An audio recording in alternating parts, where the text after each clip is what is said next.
Hey guys, welcome to our channel. In this video, you will learn on how you can create your Outlier AI account. Okay, so first thing that you should do is you just have to open any of your web browser, and then using the search bar at the top, you just have to search for Outlier AI.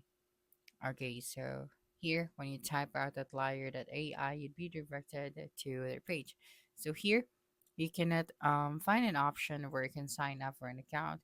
So here, all you have to do is you just have to type out Outlier AI sign up.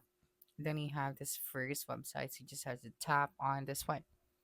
Okay, and then after that, all you have to do here is to type out the email that you are going to use, and then you have to create your password. And take note that you have to include at least 8 characters, one uppercase character, and after that, you just have to tap on the sign up option.